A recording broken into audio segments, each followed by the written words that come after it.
지사님 오늘도 시간 내주셔서 감사드립니다. 예, 반갑습니다. 예, 오늘 먼저 개헌 논의가 자꾸 거론이 되는데 오늘 조선일보 보도에 따르면은 개헌안에 대한 초안이 나왔습니다. 이 개헌 초안을 보셨을 텐데 여기에 대해서 한마디 해주십시오. 깜짝 놀랐습니다.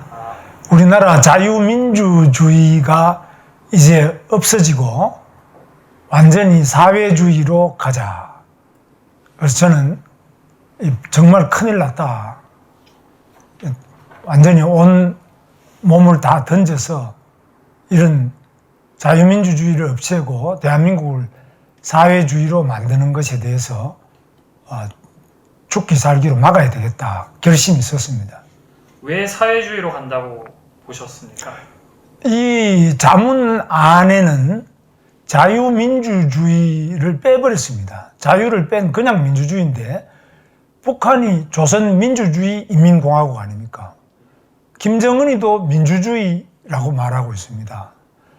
그래서 이 민주주의라는 말은 공산당들이 가장 즐겨 쓰는 말이 오히려 민주주의입니다.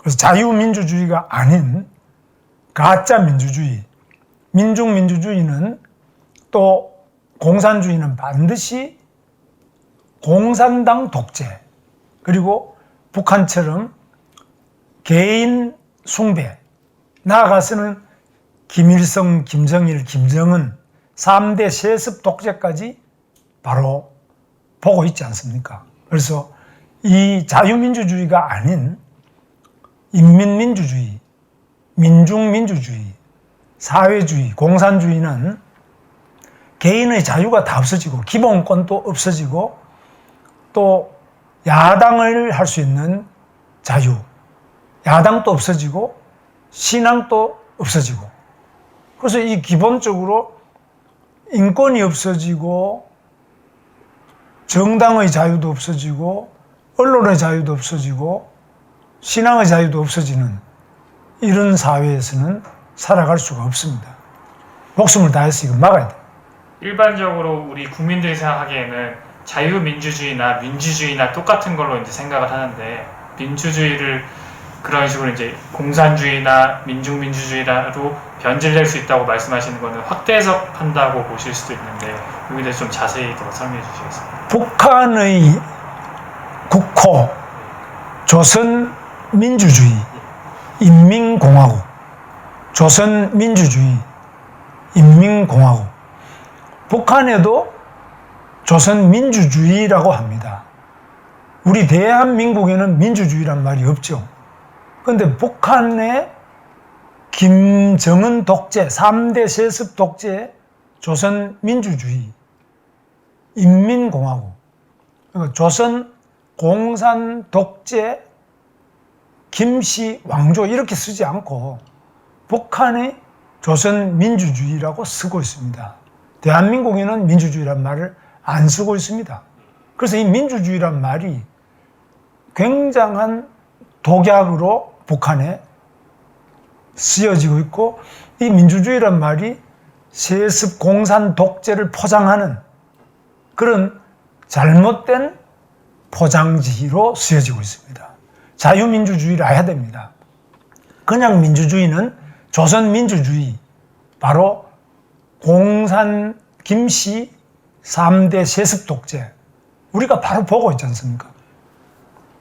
그렇다면 왜 좌파 내지 좌익들은 자유라는 단어를 왜 싫어하는 겁니까? 자유는 공산당이 아니니까요.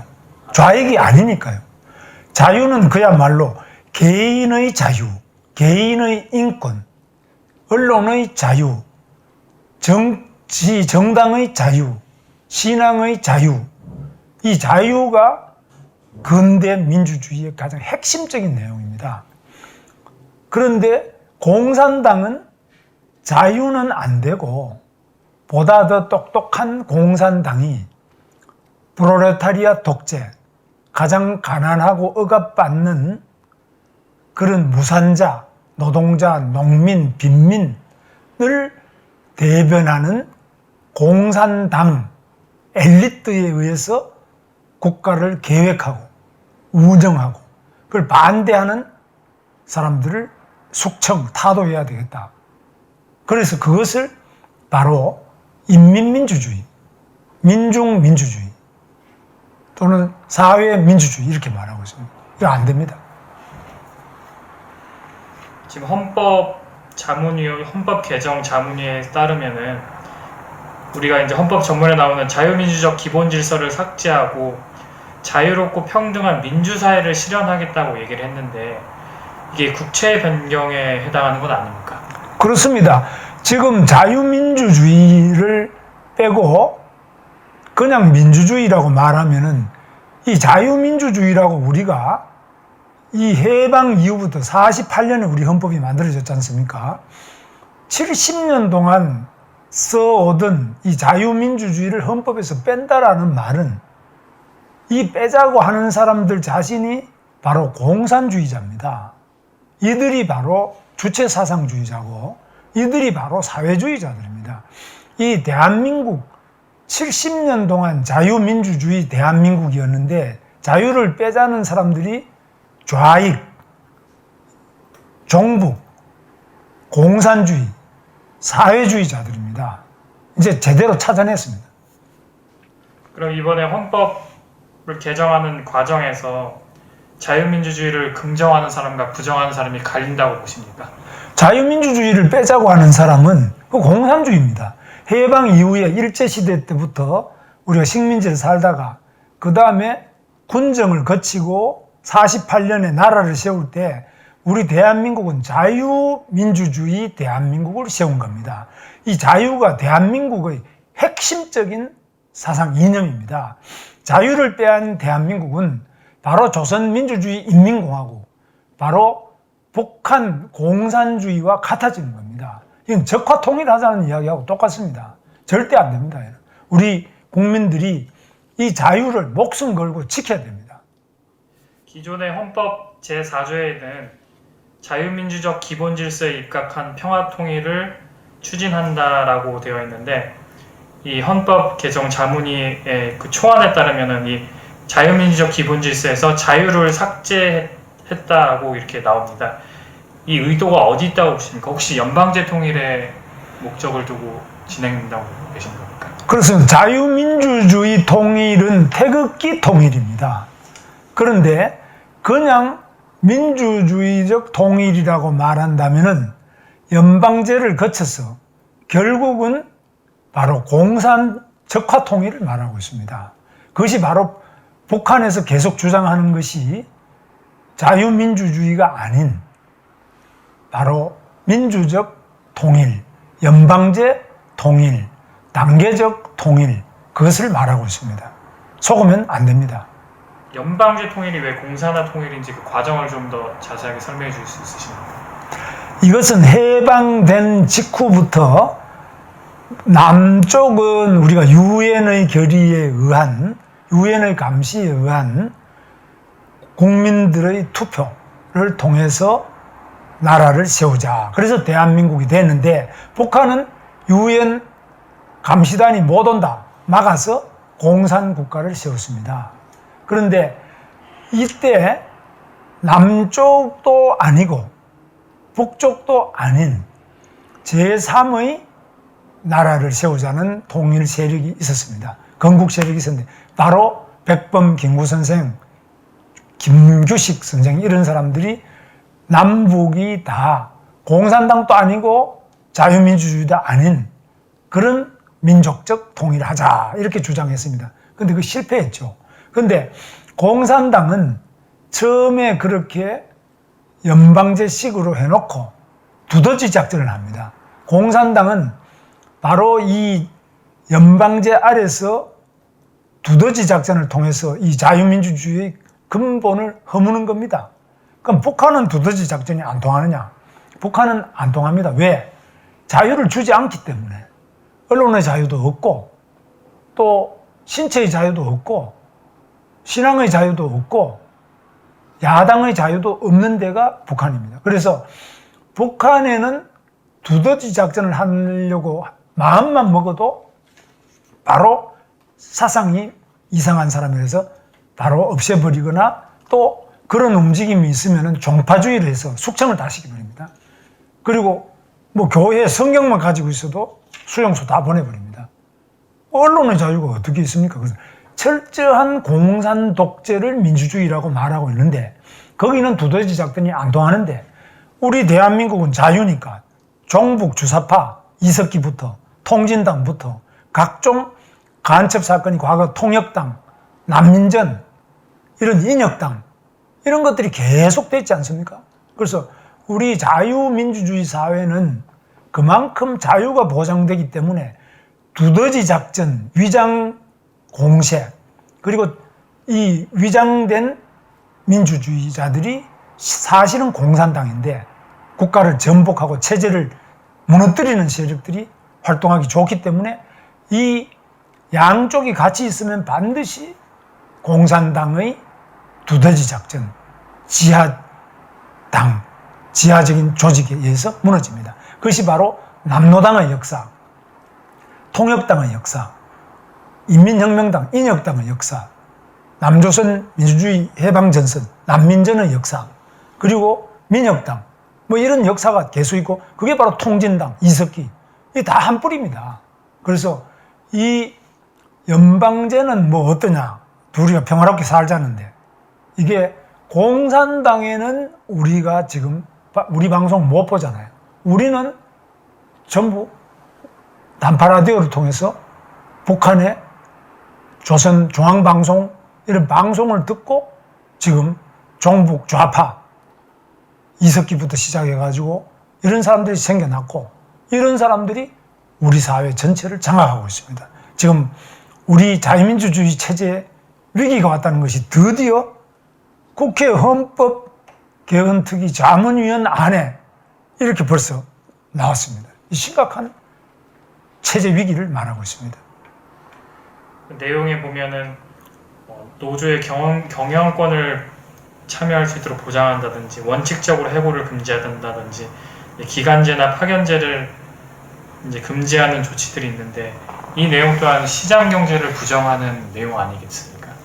지금 대한민국에 노조가 약해서 경제가 안 되는 게 아닙니다. 대한민국 노조는 조직률이 10% 안 된다고 하지만 세계에서 가장 독한 전투적 노조입니다. 우리나라 노조보다 더 돈 많이 받고 더 전투적이고 더 대한민국 체제를 위협하는 이런 민주노총 같은 데 어디 있습니까? 이런 정교조가 전 세계에 어디 있습니까? 이런 언론 노조가 어디 있습니까? 이런 공무원 노조가 어디 있습니까? 계속 파업하고 드디어 이 노조 세력이 중심이 돼가지고 박근혜 대통령도 탄압하고 지금 MBC, KBS 다 이사장부터 사장까지 다 무너뜨리고 지금 학교도 전부 체제 반대적인 그런 정교조의 교육으로 북한이 우리를 침략한 게 아니라 우리와 미국이 북한을 침략했다 이런 거 가르치고 대한민국에 대해서 부정적인 거짓말을 가지고 거짓 교육, 거짓 선동을 하는 것이 지금 대한민국 노조 아닙니까? 이 노조가 기업까지 다 지금 문 닫게 하는 것이 바로 노조의 경영권 참여. 또 그런 것을 넘어서서 이제는 비정규직도 완전히 없애자. 그 비정규직을 없애버리면 전부 종신고용이 돼버립니다. 그럼 비정규직이 너무 많아서도 안 되지만 그것이 생길 수밖에 없을 때는 고용의 유연성, 비정규직, 정규직 여러 가지 유연성을 보장해 나가는 게 세계적 추세고 또 더구나 4차 산업혁명 시대에 기본적인 추세인데 이런 것을 헌법으로 다 막아버리자. 있을 수가 없습니다. 이거는 공산당에서도 이런 헌법이 없습니다.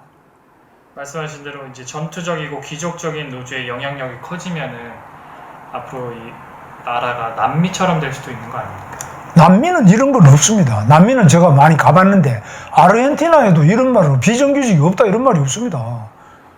어느 남미가 그런 남미가 어디 있습니까? 그래서 지금 우리나라 노동 귀족입니다. 이 민주노총에 들어가 있는 그 노조 세력이 봉급이 억대에 들어가고 있고 얼마나 그 파업을 많이 하고 실제로 지금 현재 민주노총에서 지금 하고 있는 그리고 언론노조, 민주노총, 정교조, 공무원노조 이런 거는 전 세계 노조 중에서도 가장 특권이 많고 가장 봉급도 많이 받고 가장 전투적이고 가장 좌익적인 노조가 우리 대한민국의 이 노조입니다. 이 노조가 어떻게 해서 한국 사회를 장악하게 됐다고 보십니까? 바로 그것은 우리나라의 급속한 산업화 과정, 바로 짧은 시간에 농경사회로부터 시작해서 가난으로부터 바로 세계적인 대기업, 현대조선부터 시작해서 조선소, 자동차, 제철소, 포항제철, 제철, 석유, 정유화학, 기계공업 이런 부분에서 가장 짧은 시간에 급속한 산업화가 이루어지면서 여기에 노동자들이 여러 가지 부족한 게 많이 있었습니다. 그래서 그런 부분을 기화로 해가지고 좌파 세력들의 선동에 의해서 이런 이념적이고 좌편향적인 전투적 노조가 생겼는데 이제 그런 과거와 같은 노동법 위반 이런 거 없어졌는데도 엄청난 요구를 하면서 정치적 투쟁, 사상 투쟁, 바로 계급 투쟁을 하는 이런 노조가 생겨나게 됐습니다. 이 내용에 보면 사회적 경제라는 용어가 등장을 합니다. 이 사회적 경제라는 용어를 좀 설명해 주시겠죠? 사회주의 경제입니다. 사회적 경제는. 사회주의라는 것은 말은 그거 좋은 말입니다. 자유주의보다는 자유는 그냥 개인이 자기 능력 있는 사람은 능력 있는 대로 자유롭게 하는 거지 않습니까? 사회주의라는 것은 능력이 있는 사람도 다 공평하게 평등을 강조를 해가지고 사회경제라고 할 때는 어떤 부자 이런 사람들한테 세금 많이 걷고 또 땅이 있는 사람들한테도 땅도 토지 공개념, 토지 국유화 이런 것들을 강화하고 기업도 삼성 같은 거 이것도 국유화를 하자. 그 다음에 대기업 일정 규모 이상 되는 뭐 50대 기업은 국유화를 하자. 뭐 이래가지고 국가가 가진 거 이런 것들을 사회 경제, 사회화라고 합니다. 그래서 제가 아르헨티나를 가보니까 아르헨티나는 이 바다에서 나는 유전 또 유전 자체를 기름 나는 유전을 국유화시켜버리고 또 다른 대기업을 국유화를 자꾸 시킵니다. 그러니까 그 사람들이 투자를 유치하려고 하더라도 투자 안 하죠. 왜냐면 그걸 가면 뺏기니까.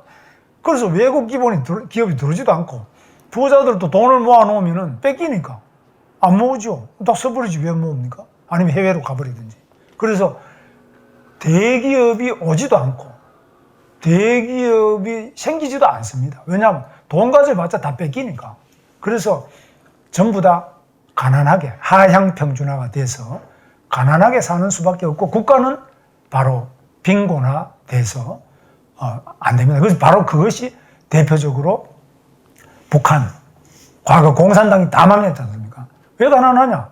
다 뺏어가는데 누가 열심히 하냐? 그래서 이 상향화 되는 것이 아니고 하향 평준화, 상향 평준화가 돼야 되는데 공산주의 아래 사회 경제에서는 하향 평준화, 다 못 살아보자. 바로 북한이 보여주고 공산당이 망한 이유입니다. 우리가 그렇게 가면 안 됩니다. 여기에 자유한국당은 적극적으로 대응을 하지 않고 있습니까? 잘 몰랐을 거로 봅니다. 그리고 자유한국당에서도 개헌에 대해 가지고 더 적극적으로 관심을 가져야 될 때라고 봅니다. 마지막으로 이 개헌안에 대해서 한마디로 정리를 해주신다면 이걸 어떻게 한마디로 정리해 주시죠? 이번 국회 개헌특위 자문위원들의 면면을 제가 보니까 제가 아는 사람들이 많네요. 이 좌파들입니다. 이 사람들. 과거부터 제가 잘 알던 사람들입니다. 변호사도 그런 좌파 변호사, 그리고 정치인도 좌파 정치인, 시민운동도 좌파 시민운동을 하는 이 좌파들이 적극적으로 이 사상 통일을 해가지고 그 통일된 사상에 의해서 그런 자유민주주의를 빼자. 이 사람들 꼭 자유주의를 비판합니다. 자유주의 비판은 공산당의 그 신조 중에 나와 있습니다.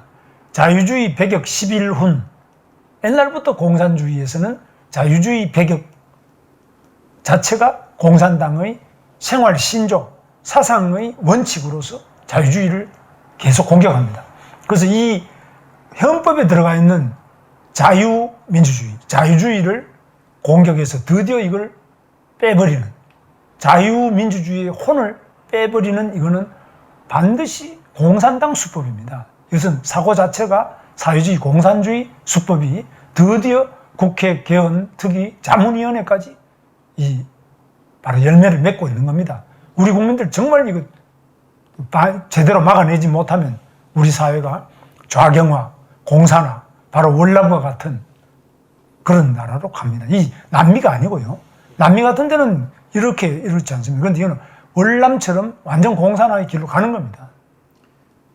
요약하자면 좌파가 주도하는 반공 자유민주주의 국채 변경이라고 보시면 되겠습니까? 그렇습니다. 알겠습니다. 다음 질문으로 넘어가겠습니다. 김정은이 신년사를 발표했는데 이 신년사에 대해서 다음 질문으로 넘어가겠습니다.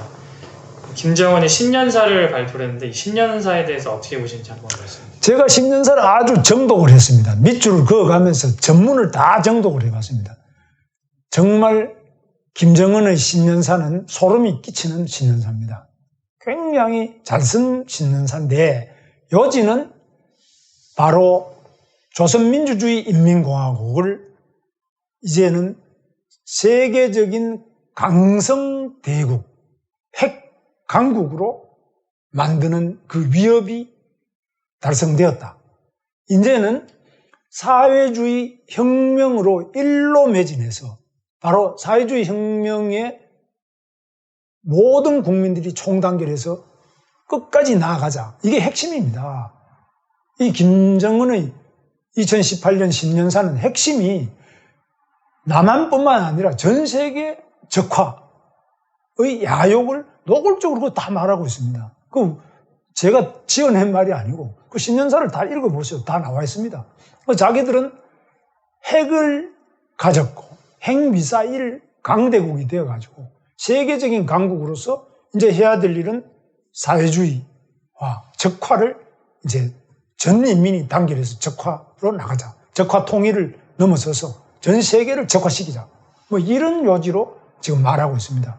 그런데 이거를 우리 언론에서는 평창 올림픽에 참가한다, 방해 안 한다, 이것만 보도를 하고 있는데 핵심이 그게 아닙니다. 그 분량으로 보나 말의 내용 요지가 그거 다 우리나라 언론에 다 보도가 되어 있습니다.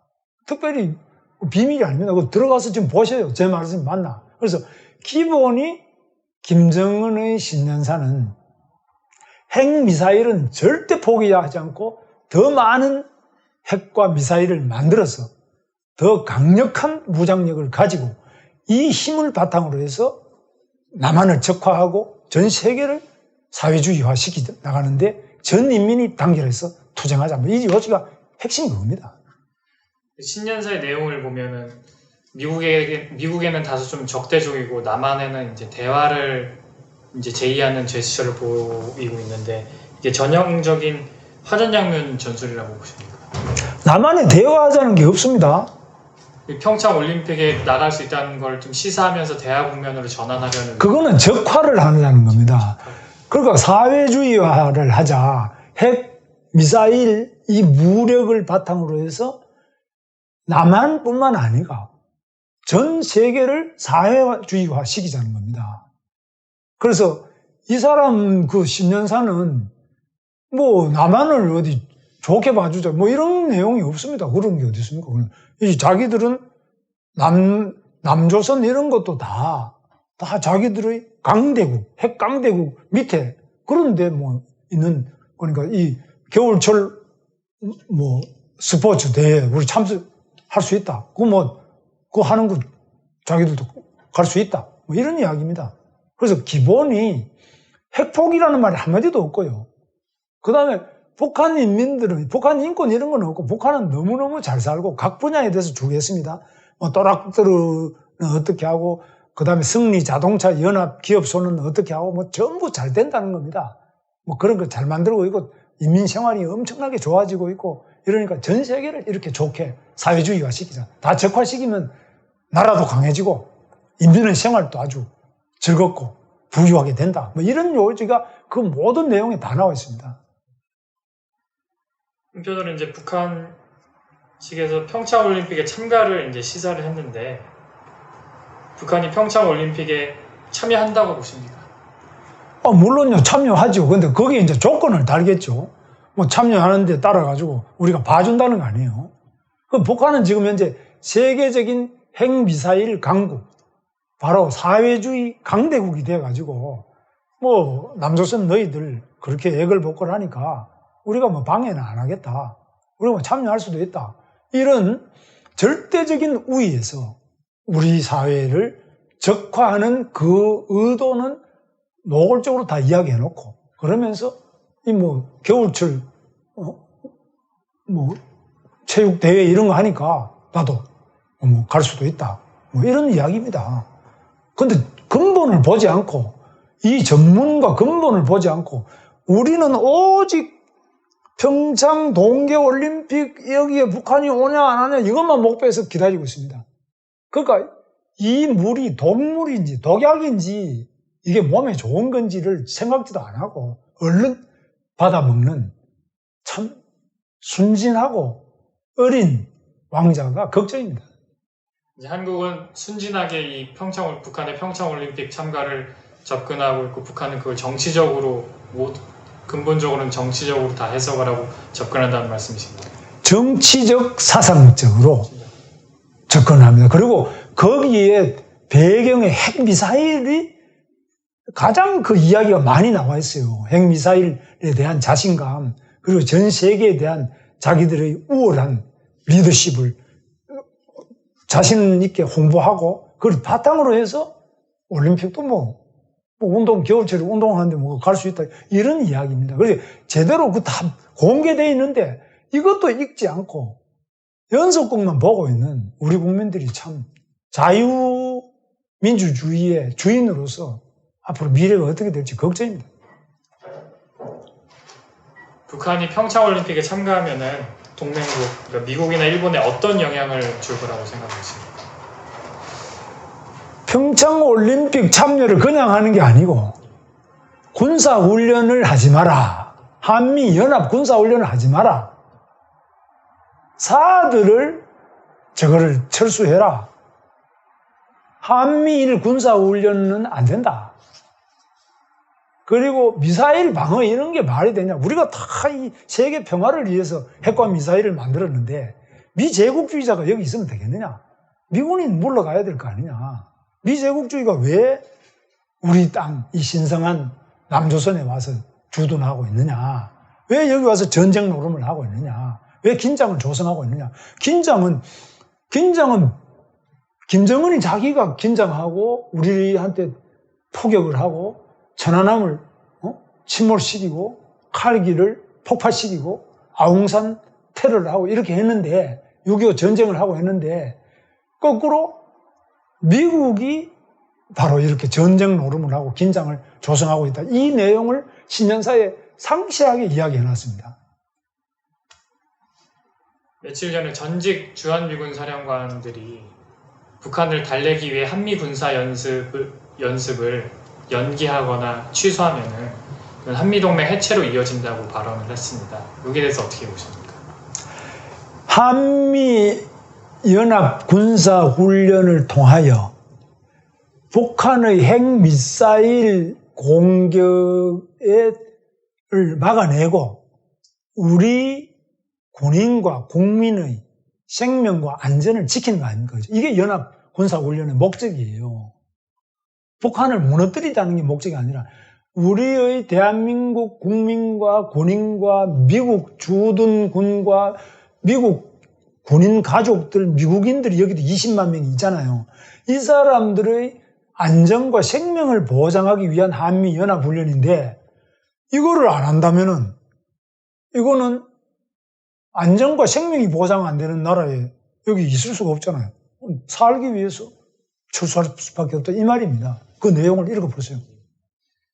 북한은 한미연합훈련을 북침 전쟁 연습이라고 주장하면서 이제 비난을 하는데 북한의 핵과 미사일을 한미연합훈련과 바꾸는 형태의 일도 가능하다고 보십니까? 북한이 핵이나 미사일을 포기하는 대신 앞으로 한미 군사연습은 없게 되는 그런 형식이 벌어질 수 있다고 보십니까? 그런 이야기는 지금 안 맞고, 핵에는 핵뿐입니다. 저기서 이미 이제 이번 신년사에도 잘 나와 있는데, 김정은이는 핵과 미사일을 가졌기 때문에 나이는 34살밖에 안 되지만은 세계의 가장 걸출한 영웅적 지도자로서 세계 인민을 향해서 그 신년사를 하고 있습니다. 단순히 평창 이야기 이런 게 아니고 세계의 사회주의의 승리, 그리고 전 세계를 사회주의 혁명화, 그냥 사회주의가 아니고 혁명적으로 사회주의화를 하자. 전 인민이 단결해서 사회주의를 하자. 이렇게 되어 있습니다. 그러니까 미국이나 이런 것도 아주 저 밑으로 보는 겁니다. 그리고 다른 모든 나라와 다르게 자기들은 자주성을 지키면서 온갖 악조건 속에서 이런 위대한 성과를 냈기 때문에 이제는 전 세계를 사회주의한테 나가겠다.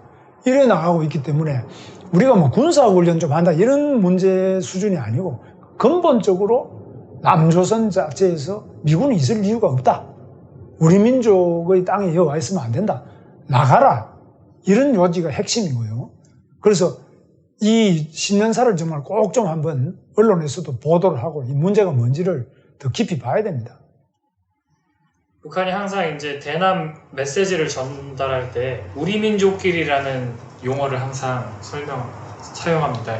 우리 민족끼리에 대해서 조금 설명해 주실 수 있으십니까? 우리 민족끼리라는 말은 미제국주의자는 물러가라 이 말입니다. 아주 간단한 이야기입니다. 우리 민족끼리라는 이런 말에 왜 일본인들하고 싸우지 않고 손을 잡느냐. 우리 민족끼리 손을 잡으려면 바로 김정은이하고 손을 잡아가지고 바로 우월한 우리 조선 민주주의 인민공화국, 바로 김정은 세습 독재의 그 품 안에 다 안기는 것이 우리 민족의 참 행복, 우리 민족이 참 강대국으로 나아가는 그런 첩경이 아니냐 이 말입니다. 그 우리 민족끼리란 말이요. 그래서 이 철저하게 민족의 자존을 지키고 민족의 위대한 강성대국을 만든 이 김정은의 핵, 미사일, 사회주의, 강성대국 노선에 다 동참해라 이 뜻입니다. 공산주의자들은 계급 없는 사회를 꿈꾸기 때문에 민족이라는 개념을 부정을 하는데 왜 북한은 우리 민족끼리라는 그 개념을 만들고 들고 나와서 이렇게 선전선동을 하는 겁니까? 그것도 이제 공산주의 초기 혁명에서는 민족 개념보다 계급 혁명이 앞섰는데요. 이 식민지가 많이 있었습니다. 2차 대전 전에. 식민지가 우리나라도 그렇고 중국도 그렇고 베트남이든지 이런 많은 나라에서 식민지가 많이 됐기 때문에 식민지 해방, 민족 해방 투쟁을 공산당이 지원했는데 이것이 바로 소련을 중심으로 하고 소련의 본부가 있는 공산주의 인터내셔널, 커뮤니스트 인터내셔널, 코민테른이라는 그 지도 아래서 바로 이 제3세계 그리고 우리나라와 중국 이런 데에 바로 민족 해방 투쟁을 공산당이 주도했습니다. 중공도 그렇고 김일성도 그런 걸 통해 가지고 민족 개념을 했는데 이것이 지금 김일성에 의해 가지고 주체 사상에 의해서 더 강화된 겁니다. 그 이유는 바로 왜 미군이 여기 주둔하느냐. 그래서 바로 우리나라의 미군 주둔 이것을 물리치기 위해서 민족주의를 더 강화시킨 겁니다.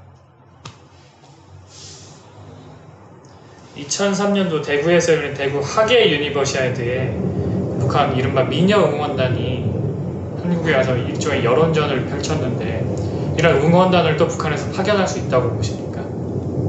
여러 가지 그 이상으로 다양한 방식으로 이 남쪽을 교란할 겁니다. 특히 문재인 정부의 성격이 친북, 반미, 친중, 반일입니다. 그래서 문재인 정권의 그 성격을 최대한 이용하고 그 약점을 최대한 이용하면서 이 자본주의보다는 사회주의가 얼마나 위대하냐. 바로 미군이 주둔하는 이 남조선보다는 우리 조선민주주의 인민공화국은 외세도 없고 정말 낙원 같은 사회다. 세금도 없다, 여기는. 빈부격차도 없다. 오직 평화롭게 이렇게 잘 산다. 그리고 이런 진정한 인간 해방, 사람 사는 세상, 문재인 대통령 좋아하는 게 있죠. 사람 중심. 이게 바로 주체사상 그 북한 헌법에 나온 말 그대로 지금 문재인 대통령이 그걸 부호를 하고 있습니다. 정말 참 걱정입니다. 그 이 주사파들이 청와대를 완전히 장악을 했지 않습니까? 그래서 이런 거를 북한이 다 꿰고 있어요. 그 사람들이 어떻게 공부했고 어떻게 무슨 생각을 가지고 하는지 전부 꿰고 있습니다. 이걸 이용하면서 바로 여기를 무너뜨리는, 그리고 한미 간에 이간하고 한일 간에 이간해서 고립되는 순간에 우리 대한민국은 북한의 핵미사일 협박에 의해서 우린 전쟁을 싫어한다. 전쟁이 두렵다. 그러니까 북한에 따라가는 이런 식으로 앞으로 나갈 거로 보고 있습니다. 얼마 전에 문재인 정부에서 그 한일 박근혜 정부 당시에 체결된 한일 위안부 협상을 재검토하자는 식으로 얘기가 나왔습니다. 여기에 대해서 어떻게 생각하십니까? 근데 한일 간의 위안부 부분에 대해서는 솔직히 말해서 이 민족 정서상 끝도 없는 이야기입니다. 뭐 지금 타임머신을 타고 도로 돌아가서 위안부로 데리고 가는 일본 놈들 다 쳐 죽여도 끝이 안 나죠. 그래서 타임머신을 타고 과거로 가서도 끝이 안 날 이런 역사적 숙제가 이 문제입니다. 그런데 이거를 가지고 지금 우리가 중국의 저런 횡포, 이번에 중국에 기자들 가서 얼굴 다 뼈가 부러지고 당하고 사과도 못 받고 있잖아요.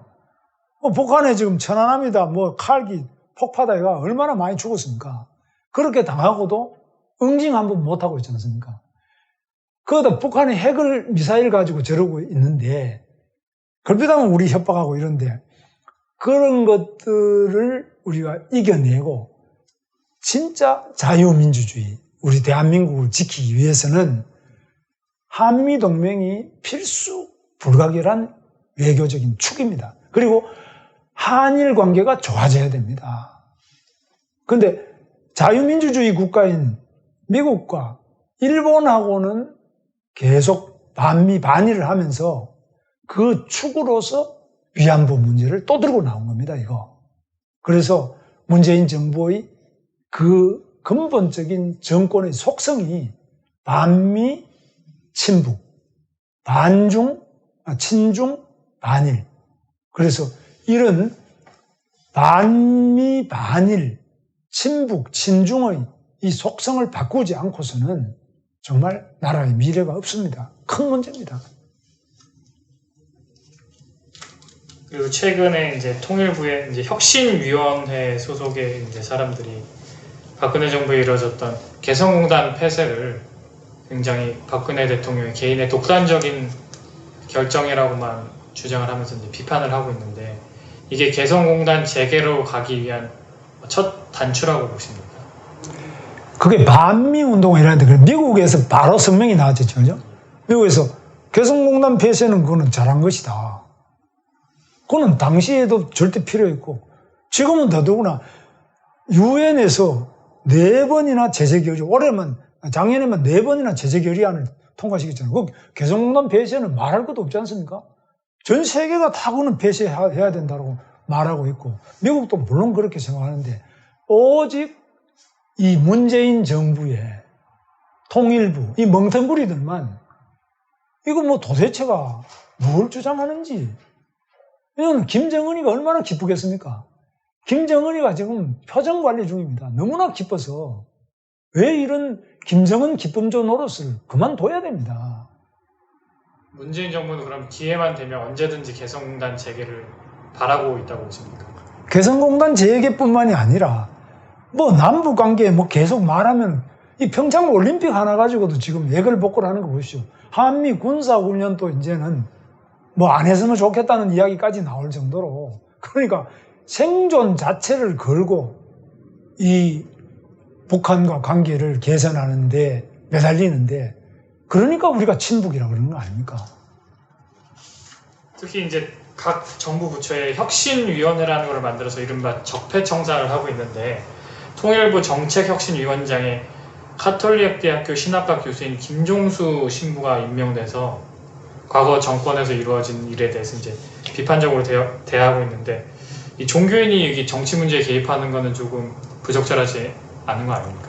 개입한 그 신부도 문제고 그런 내용을 쓴 그 사상도 문제고 그런데 신부는 그럴 수 있습니다. 신부는 그 뭐 항상 뭐 좋은 이야기 하고 뭐 그거는 공산당인데 어딘 좋은 소리 하면 돼요. 그러나 이런 사람이 어떻게 통일부의 뭐가 혁신위원회요? 혁신위원회가 될 수 있는 위원장이 될 수 있냐예요. 그래서 통일부라는 게 김정은의 기쁨을 위한 통일부냐 아니면 적화 통일부냐 이 분명히 명칭부터 다시 한번 생각해야 됩니다.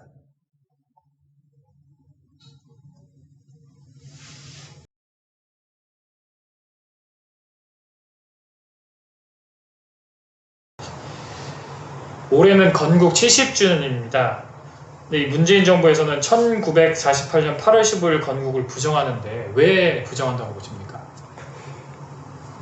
김정은의 신년사에 바로 1948년 올해가 건국 70주년이다. 자기들 사회주의, 바로 조선민주주의 인민공화국 건국 70주년이라는 것을 그렇게 선언을 하고 있어요. 그리고 아주 큰 경사라고 경축하는 이 좋은 날 해라고 이렇게 이야기하고 있어요. 그런데 우리 대한민국에서는 정말 이 대한민국, 자유 대한민국이 조선민주주의 인민공화국보다도 더 빨리, 2달 빨리 더 건국했어요. 그래서 우리 이승만 대통령을 중심으로 해서 우리 건국의 아버지들이 바로 1948년 8월 15일 건국했다는 것은 다 전 세계가 알고 또 그 유엔도 바로 감독 아래 1948년 5월 10일 바로 재헌 국회의원 선거도 우리 한반도 역사상 처음으로 자유선거를 했지 않습니까? 그리고 헌법도 만들고 지금 우리 헌법, 자유민주주의 헌법을 만들고 건국을 했는데 이 과정이 다 있는데 이거를 부정하고 있고 김정은이는 조선민주주의 인민공화국 건국을 바로 나라의 큰 경사고 70년 만에 엄청난 경축절로 생각하고 있는데 저 북한은 다 망하고 다 굶어주고 세계의 깡패국가 저기도 그 국가 생일을 축하한다 그러는데 이 세계에서 가장 모범적인 대한민국, 자유 대한민국의 건국을 부정하고 있는 이 대통령 정신 나간 대통령 아니냐. 이게 어떻게 된 거냐 이죠. 역사를 부정해도 이렇게 부정하면 되겠느냐 이죠. 전 세계가 다 이거 정말 웃습니다 이거. 그러면서 문재인 대통령은 이제 대한민국의 건국이 이제 임시정부 설립부터 이제 시작이 됐다고 주장을 하는데 왜 임시정부 수립에 근거해서 건국을 해석을 하는 겁니까? 그래서 뭐 그거 논리는 여러 가지 이야기하는데 우리가 볼 때는 그건 뭐 말이 되는 이야기입니까? 그러면 아니 영토도 없고 국민도 다 그러면 일본 사람들한테 다 잡혀가 있고 그런 형편에서 그게 어떻게 물론 건국 정신을 가지고 임시정부가 그건 임시 아닙니까? 정상적이지 않고 왜냐하면 영토에 대한 것, 주권 그리고 국민에 대한 통치 자체가 안 되는 상태에서 그런 정신만 가지고 이제 그 임시정부가 수립된 거 아니겠습니까? 그래서 정식적으로 우리가 건국이 된 거는 당연히 1948년 8월 15일인데 이렇게 지금 와가지고 우리 자유 대한민국 건국을 부정하는 것이 조선민주주의 인민공화국의 정통성을 강화시키는데 이용되지 않기를 바랍니다. 유일 정통성이 바로 김정은이 신년사에서 말하는 조선민주주의 인민공화국만이 한반도의 유일한 합법정부로 건국이 되었고 뭐 대한민국은 그게 아니다는데 악용되지 않았으면 좋겠습니다. 문재인 대통령과 관련돼서 문재인 대통령을 자신을 3대 민주정부라고 지칭을 했습니다.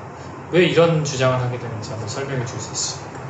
저는 모르겠는데 3대 민주정부가 무슨 소린지. 자신이 세 번째로 뽑힌 민주정부라고 자기가 주장을 그렇게 했습니다. 그건 정신 이상자죠. 그 무슨 소리입니까, 그게? 아니, 나는 정신 이상이라고 보는데? 그거 어떻게 3대라는 게 무슨 소리냐? 그러니까 김대중, 노무현, 문재인 이렇게. 그럼 나머지는 뭐냐? 나머지는 민주정부를 안 친다는 그런 주장. 그리고 정신이 제정신이 아니지. 그럼 나는 정신이 정상 진짜 그런 이야기 했나요? 예, 그런 얘기. 보도된 게 있나? 예, 보도가 됐어요. 자기가 어디에 보도가 돼서? 그게 저는 처음 듣는데? 완전히 정상적인 정신이 아니지. 세 번째 좌파 정부다 이거겠지. 그런 얘기가 나오는 거지. 민주정부라고 하는 거. 그러니까 저 사람들이 생각하는 민주주의가 자유민주주의가 아니다라는 것을 또 선언하는 거죠. 2018년은 건국 70주년입니다. 건국 70주년을 맞아서 거의 괴멸되다시피 한 보수가 어떻게 재건해야 되는지 혹시 방법에 대해서 말씀해 주실 수 있으시겠습니까? 참 걱정입니다. 대한민국의 자유민주주의 세력이 지금 너무 큰 손상을 입어서 4분 5열돼 있고 뚜렷한 지도자도 없고 뚜렷한 사상적인 구심이 없습니다. 그래서 보통 걱정이 아닙니다. 쉽게 되지는 않겠습니다만은 이런 때일수록 서로 자유민주주의자들끼리 뭉쳐야 됩니다. 작은 차이, 과거의 잘잘못을 떠나서 대동단결이 우선 필요합니다. 두 번째로는 서로 늘 소통하면서 무엇이 진정 대한민국이 나가야 될 길이고 국민의 행복을 위한 것이냐 하는 것을 해야 되는데 그중에 첫 번째가 북한 김정은의 핵 미사일을 막기 위해서는 한미동맹을 굳게 해야 됩니다. 이 한미동맹을 해치는 세력에 대해서는 바로 끝까지 격렬하게 싸워야 됩니다. 그래서 한미동맹이 가장 기본축이라는 점.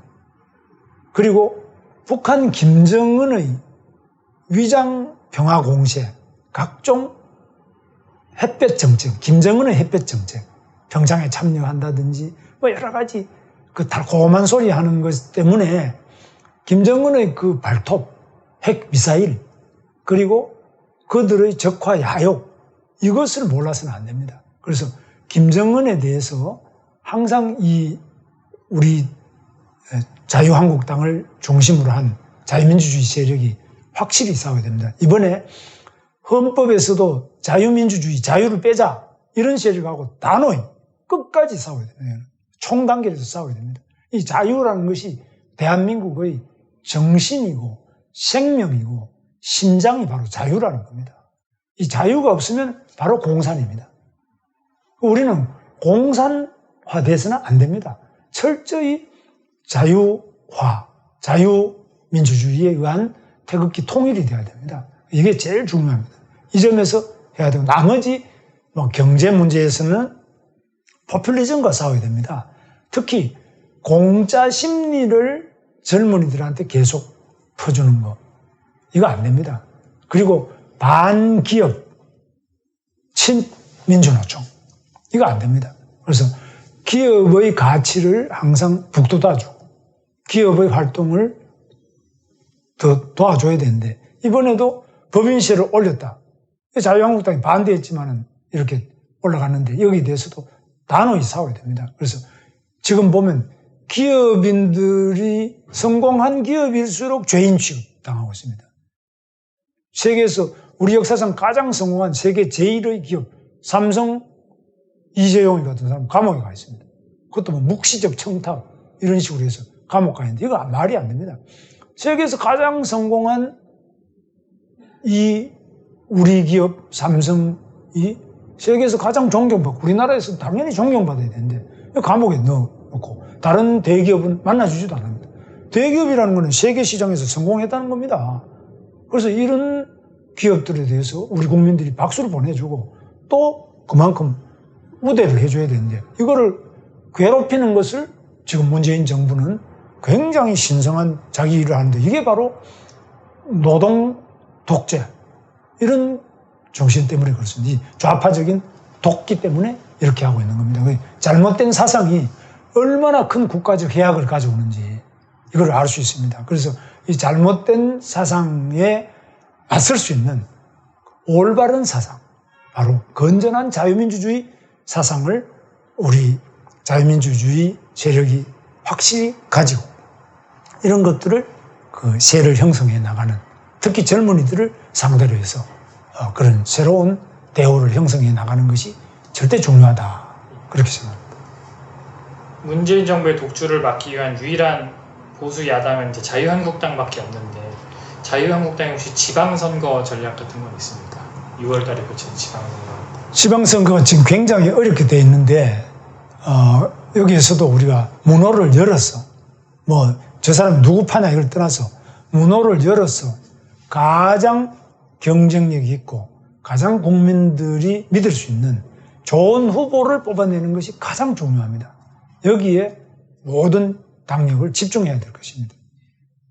그리고 최근에는 국민의당과 바른정당의 이제 통합론이 이제 나오는데 여기에 대해서 어떻게 보시는지 궁금합니다.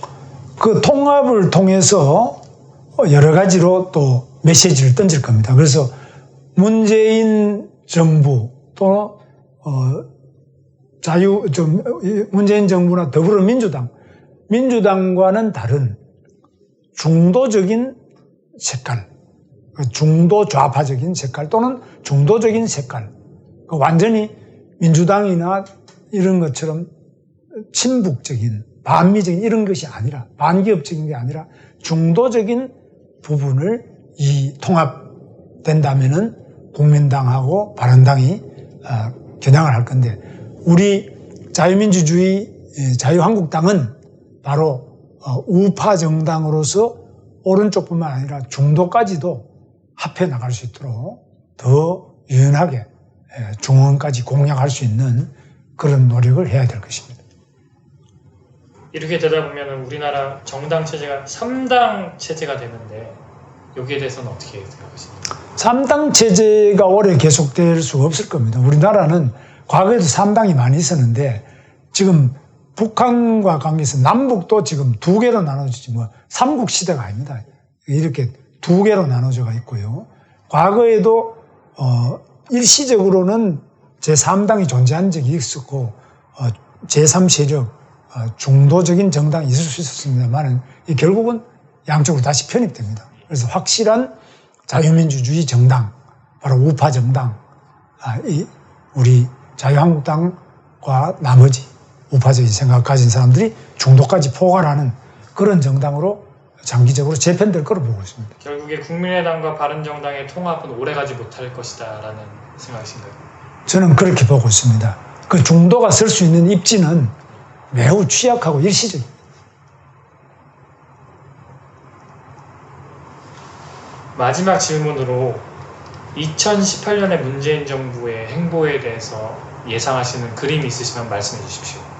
저는 가장 큰 문제가 바로 평창올림픽을 통해 가지고 우리 국민들이 북한의 핵미사일도 다 잊어먹어버리고 한미동맹도 다 잊어먹고 우리 민족끼리 뭐 북한도 괜찮네, 뭐 거기도 예쁜 선수들도 많이 오고 괜찮네, 그 JSA에서 우리 오정성 그 병사의 뱃속에 뭐 해충도 나오고 뭐 이런 줄 알았는데 뭐 괜찮네.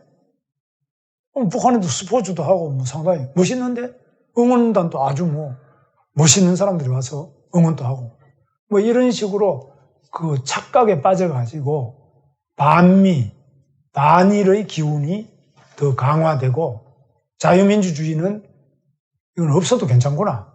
그래서 그냥 사회민주주의, 사회주의도 괜찮은데 뭐 거기에 중국도 공산당이고 북한도 뭐 공산당이니까 우리도 뭐 불구스름하게 이래 사는 게 오히려 평화가 오는 거 아니야? 꼭 뭐 우리가 미국, 일본, 미군이 여기 주둔할 필요가 있냐? 이렇게 가는 그런 흐름을 형성할 것이 제일 두렵고, 이것을 미리 우리가 파악해가지고 막지 않으면은 국가적으로 남미 정도가 아니라 바로 월남골이 난다고 저는 생각합니다. 평창 올림픽에 북한 선수단이 오지 못하게 하는 방법도 어떻게 보면 좋은 방법이 될 수 있겠습니까? 뭐 일부러 오지 못하게 할 건 없다고 봅니다. 그러나 부당한 요구, 올림픽에 참석할 테니까 한미 군사훈련을 하지 마라. 올림픽에 참석할 테니까 북한에 무슨 여러 가지 선전 홍보물도 보내지 말라. 올림픽에 참석할 테니까 우리한테 뭐 지원금을 좀 내놔야 안 되겠냐. 뭐 이런 말이 안 되는 올림픽을 통해 가지고 사상 공세, 그 다음에 한미 이간 정책, 그 다음에 올림픽을 통해서 무슨 돈 달라고 하는 이런 여러 가지에 대해서 우리가 들어주면 안 되는데, 이걸 평창 올림픽에 정치적 목숨을 걸 것이 아니라 우리는 한미 동맹과 북한의 핵미사일에 확실히 대응하지 않으면 우리나라의 미래가 없습니다. 그걸 확실히 해나가는 것이 바로 정부가 돼야 되는데, 문재인 정부 걱정입니다. 오늘 이렇게 시간 내주셔서 감사드립니다. 예, 감사합니다.